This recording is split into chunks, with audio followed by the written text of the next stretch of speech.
of something, an article, a letter or an email. And only if you're doing B2 first, there might be a report question. And only if you're doing B2 first for schools, there might be a question which asks you to write a story. Okay?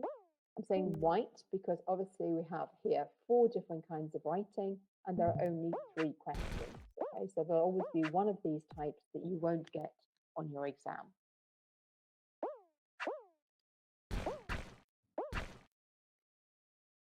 Okay, so whatever you're writing, check what are you writing about? What's the subject?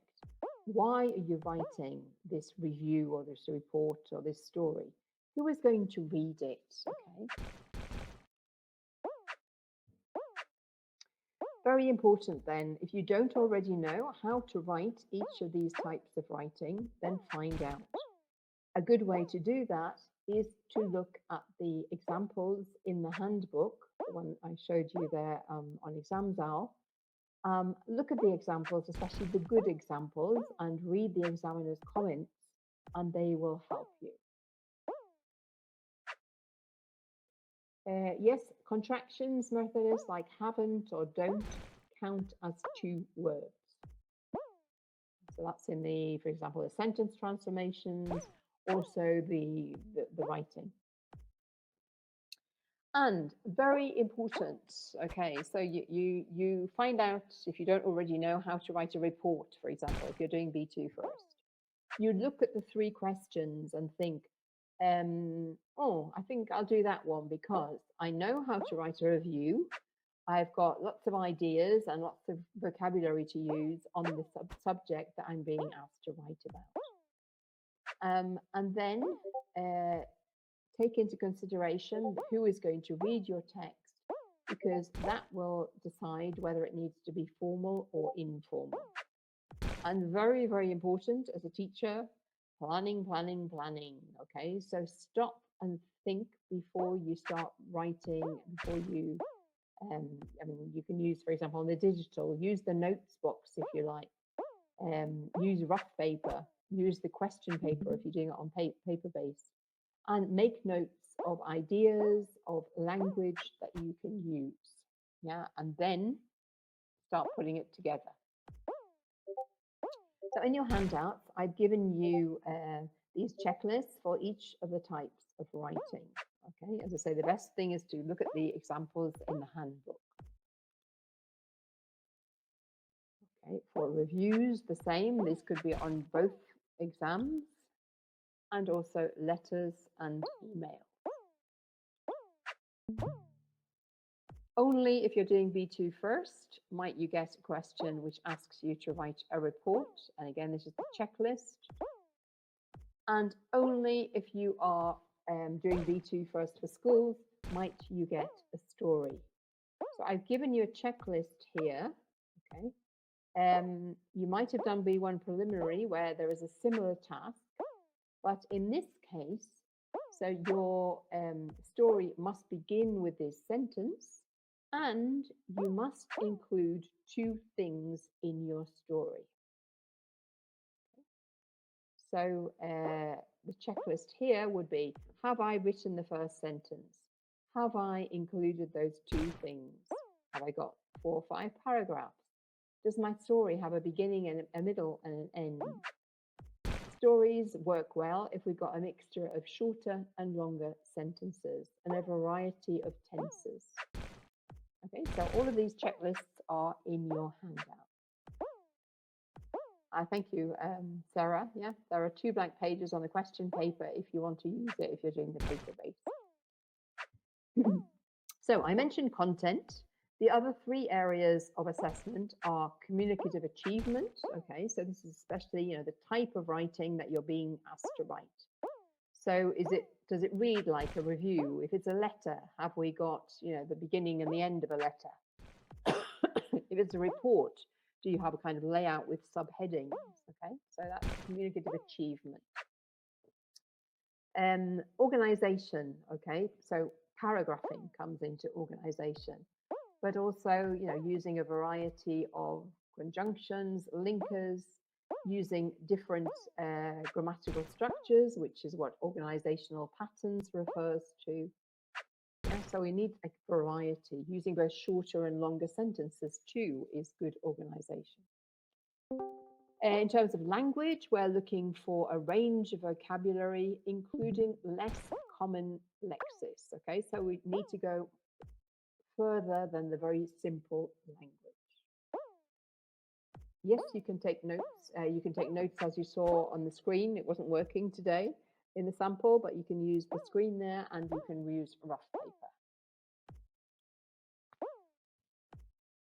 Okay, so I'm going to move on to the listening now. Okay, if there are any remaining questions about writing, please use the chat box. Okay. Now, Sarah mentioned about taking a snack to the exam. And this for me is really, really important. So before you go back into the room to do your listening test, have something to give you a bit of energy, because you're going to have to be concentrating full on for 35 minutes, and then you've got 5 minutes to transfer your answer on the paper-based, 1 minute to check your answers for the digital. But you need to be listening, concentrating all of the time for those 35 minutes. And if your energy levels are really low, then that's difficult to do. Okay, you're going to have to force your body to, concentrate. Whereas if you've got energy inside you, it's much easier. So in the listening, there are 4 parts and there are 30 questions to answer. You will be listening to both shorter and longer monologues where there's one person speaking and dialogues where there are 2. In part 1, you're given 8 short monologues or dialogues. So that's one person speaking or 2 people speaking. Each of these lasts for about 30 seconds, and you hear everything twice in all the parts of the listening. In part 1, Cambridge is asking you to understand a variety of things. It could be somebody's opinion or how they're feeling. It could be detail. It could be whether the speakers agree or why they are speaking. So, very important. Notice who the question is about. So, in question 4, we've got, you hear 2 friends talking about a school concert. How does the girl feel? Okay, so that tells me we're going to hear probably a boy and a girl. And what I'm interested in is how the girl is feeling, not the boy. And very probably at least one of the wrong options will be what the boy says.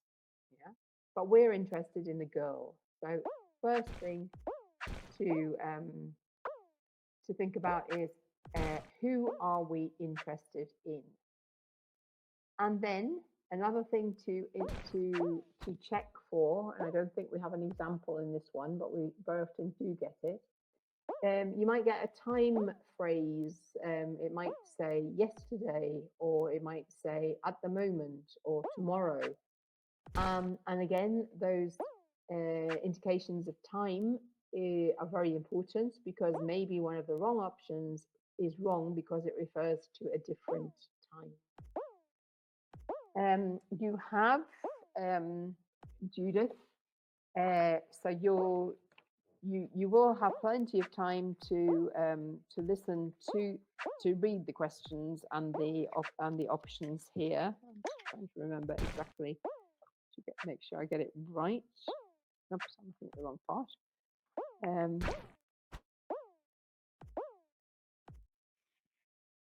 Okay, so as the introduction, as you first see this, okay, you've got 5 seconds plus another 5 seconds. Then you will get the instructions for the whole part. You get, you hear on the recording, you hear a young singer talking about his childhood, yeah? Then there is a pause of 8 seconds, okay? So that should more or less give you time to be reading those options. Oops. whether Sarah's coming in here or not. Okay, so yes, you should have plenty of time. The options aren't read out now, Judith. Okay, you just hear um, the situation, the context, and then you listen. Okay, and you have to choose from the options. Okay, so I said, very important, who are we interested in and when are we interested in? And the other thing to know is that if you're being asked to understand whether the two speakers agree, you will almost certainly not hear one of the people, yeah, yes, you're right, or yes, I agree with that. Agreement is that both of the speakers express an opinion. Okay, so for question 6, what do they agree about? Probably the girl will state one opinion, the boy will state another, but there's only one that they both mention. So for me, agreement is when I'm looking, I'm going tick, tick. If I have one tick, it's not agreement. If I have 2 ticks, it's because both speakers have said that. Okay, so agreement is not I agree with you, it's tick, tick. Part 2, okay, is a monologue, so one person giving a talk. And before they start talking, you have 45 seconds to read through the sentences that you need to complete. So when you're doing that, you can probably predict what kind of words are missing, because it might be a number, yeah, it's very obvious, or a date or something. And you can probably predict what kind of word you're going to have to write in each gap. Most of the answers are 1 or 2 words.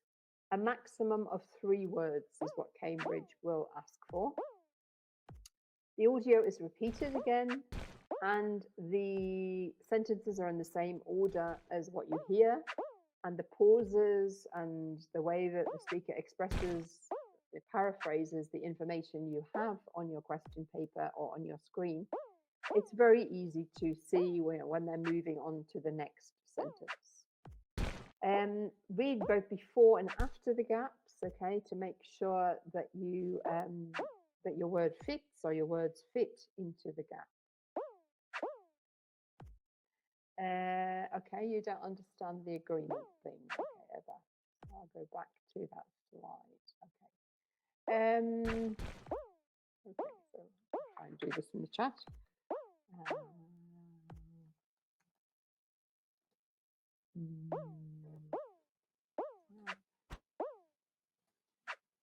So let's imagine how boring. I've got 1 tick. I have to use a V because I haven't got a tick here. Interesting. I've got 2 ticks because both the boy and the girl have said it. And then finally, I've got how important, the 3rd option.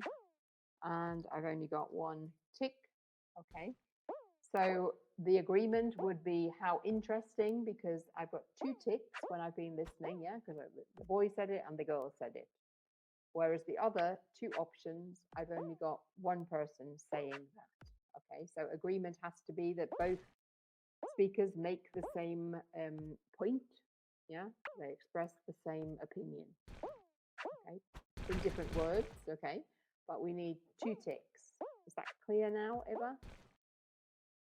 Yeah, so it's not I agree with you, it's both speakers express an opinion on the same subject.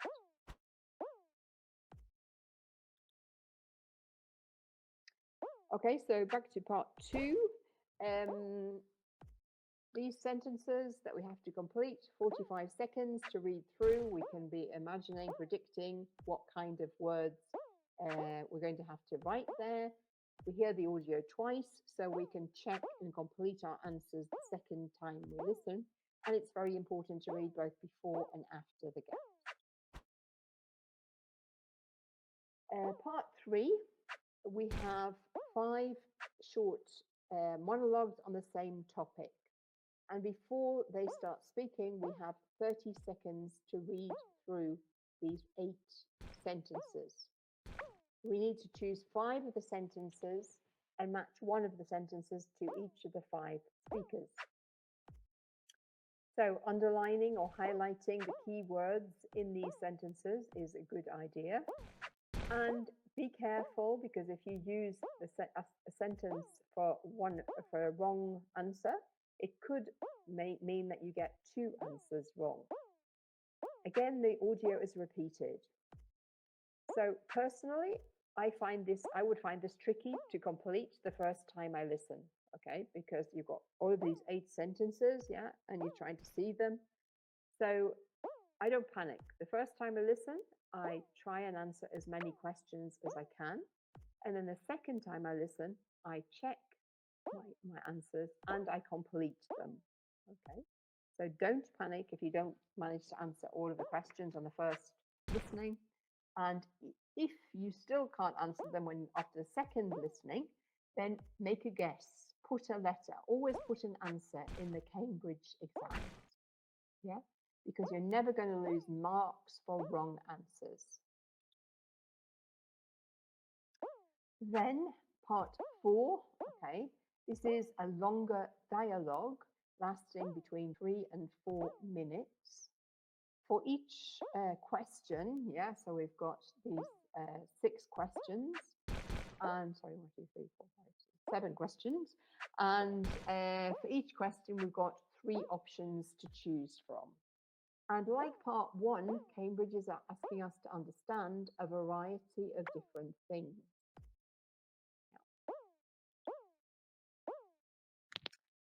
So before the speaker starts speaking, you've got a minute to read through just the questions, not the 3 options for each question, because you wouldn't have time to do that. The audio is repeated, so again, you can complete and check your answers on the second listening.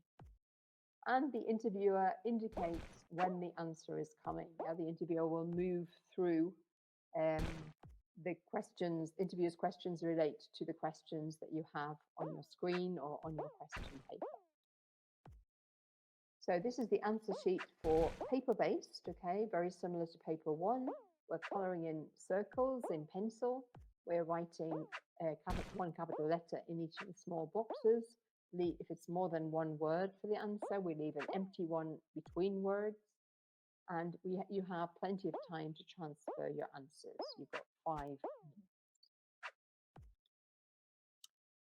So 30 marks available for listening. And as long as you're getting 18 or more marks, you are up to level B2.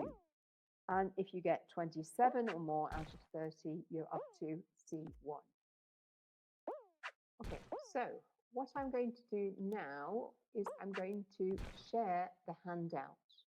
So everybody, could you confirm in the chat that you are able to download the handout?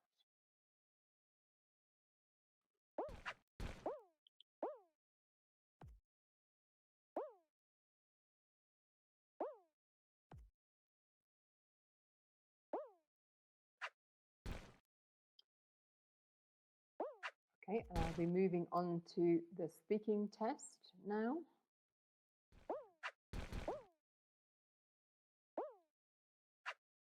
Yeah, so have you been able to download the handout?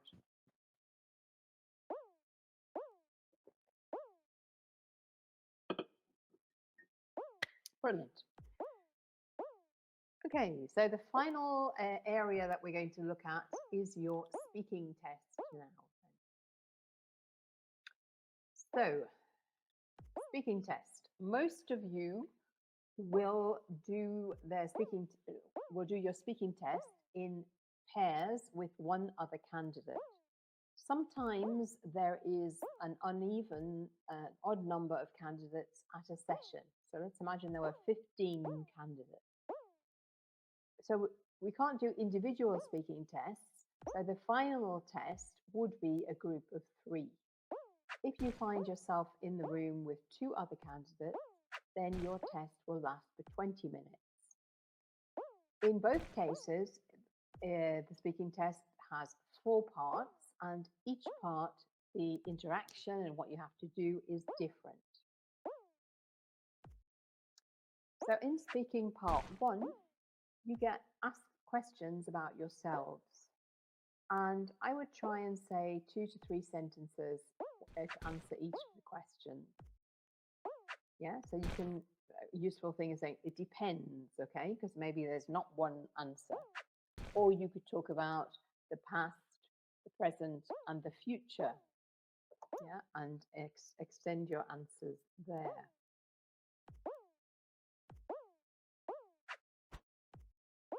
Making a note of something here. Okay, all right. Speaking part 2. Okay, so speaking part 2, you are each given in turn 2 photographs showing the same topic.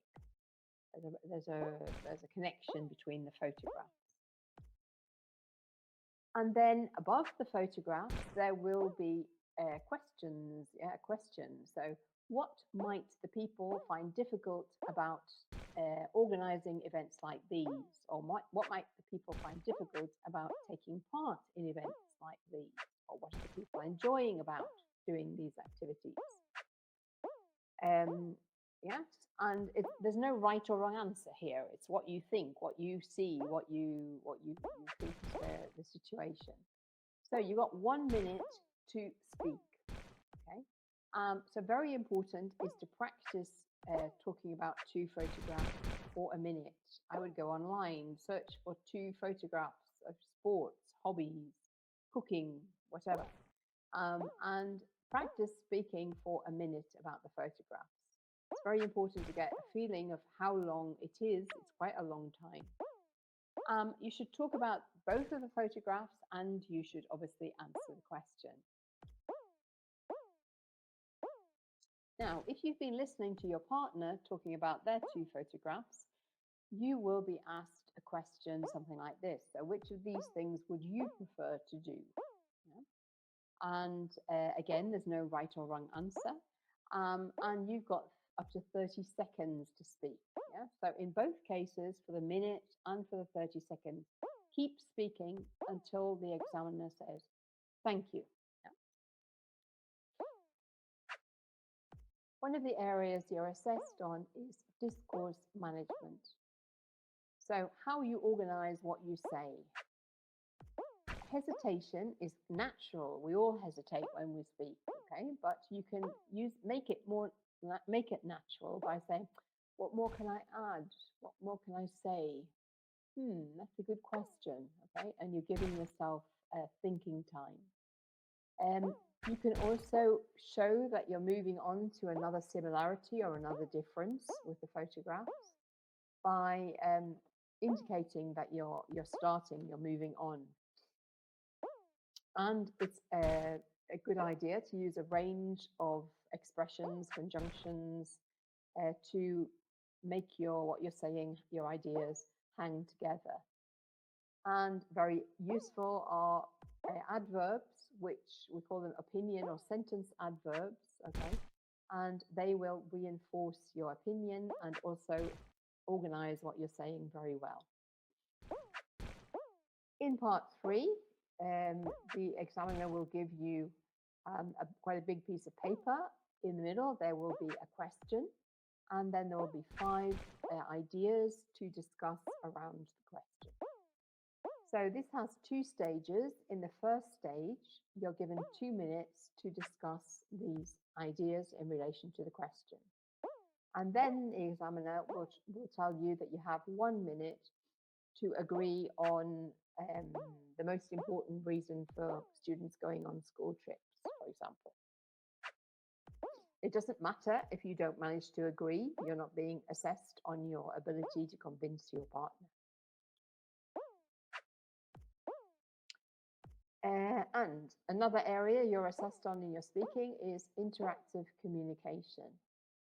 So a good idea is listen to your partner, comment on what they say, maybe develop the idea, or you could disagree. Yeah, you could make a contrast there, and then maybe ask them again what they think, if they'd like to add anything, or what about doing something different, is that important? And what a reason for school trips? Yeah, so you can also ask them to question. Yes, as Sarah said in the chat, and as I said, Catherine, you don't have to agree. It's try. It is part of the test in that you should try and kind of convince your partner. But if you don't agree at the end, there's no problem at all. And finally, part 4. Part 4 is the same topic as part 3. So in this example, it would be school trips. And the questions would be more abstract, if you like, more academic. So useful language would be modal verbs. Yeah, it might well be the case that adverbs, like I said before, probably, definitely. And again, give yourself thinking time, natural hesitation by using expressions like ask a question. Let me think. Okay, so I've mentioned discourse management and interactive communication. You're also going to be assessed on your use of grammar and vocabulary and on your pronunciation. So 5 marks maximum for each of those areas. So there'll be 2 examiners in the room. One will just be listening, and you'll see they're putting things into a mobile phone because they're your marks. They're going to Cambridge. And the other person is the one who's asking you the questions, giving you the material. And they will also give you a mark, but it'll be more a global mark. So, any questions remaining? Anything that wasn't clear? Any doubts you have?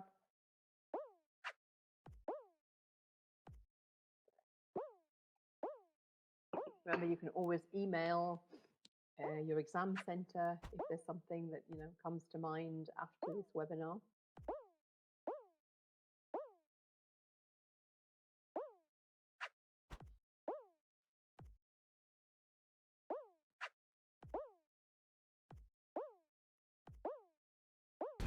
Sarah's trying to rejoin, but we can't see